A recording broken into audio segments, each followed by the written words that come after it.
Assalamualaikum warahmatullahi wabarakatuh.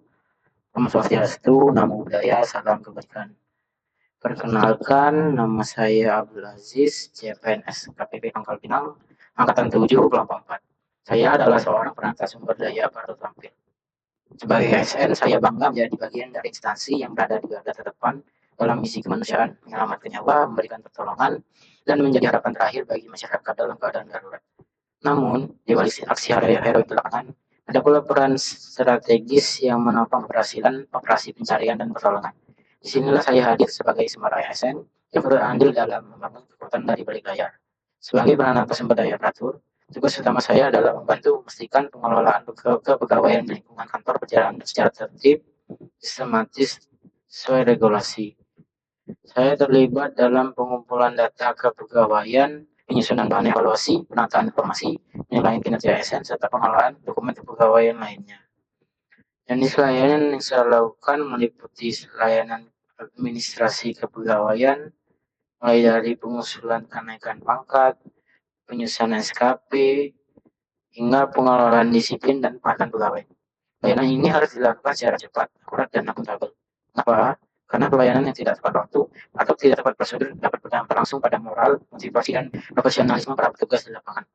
Untuk itu, saya senantiasa berpegang teguh pada standar layanan yang telah ditetapkan, baik dari sisi kecepatan waktu, ketepatan dokumen, maupun kepatuhan terhadap peraturan perundang-undangan.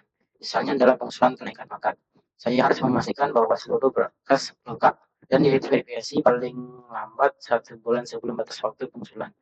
Dalam pengelolaan SKP, saya harus menjamin bahwa setiap ASN memahami target kinerjanya dan dapat dievaluasi secara objektif. Peran saya dalam mencapai tujuan instansi. Kantor pencarian dan pertolongan memiliki misi utama yaitu melaksanakan operasi SAR yang cepat, tepat, dan terkoordinasi. Misi ini tentu tidak dapat tercapai jika personelnya tidak dikelola dengan baik. Disinilah peran saya sebagai pengelola sumber daya aparatur menjadi sangat penting.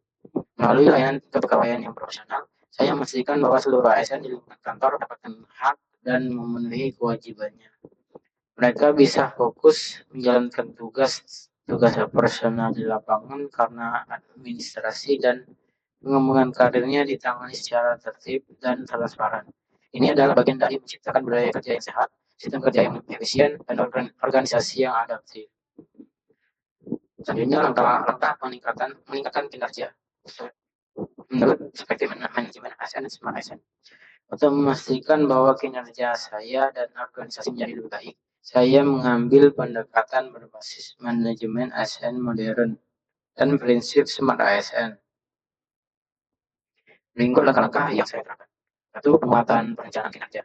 Saya memulai dari penyusunan SKP yang berbasis hasil atau outcome based, bukan hanya aktivitas. Ini membuat target kerja saya terukur, relevan, dan selaras dengan tujuan organisasi. Saya juga memastikan bahwa indikator kinerja yang digunakan realistis namun menantang agar mendorong inovasi dan perbaikan berkelanjutan. Dua, digitalisasi layanan kepegawaian.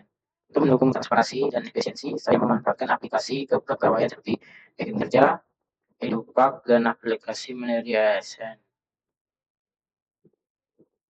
Untuk penggunaan teknologi informasi mempercepat proses administrasi dan mengurangi potensi kesalahan manusia atau human error.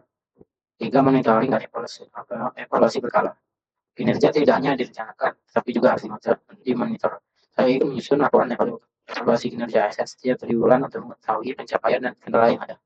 Evaluasi ini digunakan untuk merancang perbaikan ke depan, baik dari sisi individu maupun tim. Pengembangan kompetensi ASN dan pembelajaran berkelanjutan. Sebagai Smart ASN, saya tidak berhenti belajar. Saya aktif mengikuti pelatihan, BIMTEK, dan seminar, baik tentang manajemen kepegawaian maupun soft skill seperti komunikasi dan pelayanan publik. Saya juga mengusulkan program peningkatan kompetensi ASN di kantor agar semua rekan memiliki kapasitas yang merata dan siap menghadapi tantangan masa depan. 5. Penerapan nilai ASN berhalal. Saya berusaha menjadikan nilai-nilai berhalal sebagai fondasi dalam setiap pelayanan yang saya berikan. Nilai berhalal yaitu pada orientasi pelayanan, akuntabel, kompeten, harmonis, loyal, adaptif, dan kolaboratif.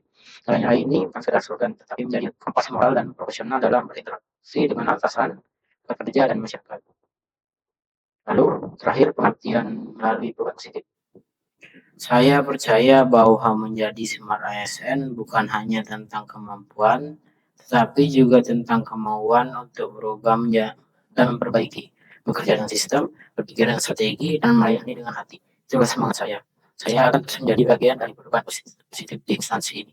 Karena saya yakin bahwa kinerja organisasi yang luar biasa selalu dimulai dari individu ASN yang mau berkembang, beradaptasi, dan melayani dengan integritas. Terima kasih. Saya akhiri. Wassalamualaikum warahmatullahi wabarakatuh. Om Santi Santi Om. Afiknam Jagat Samagram. Semoga selamatlah alam semesta.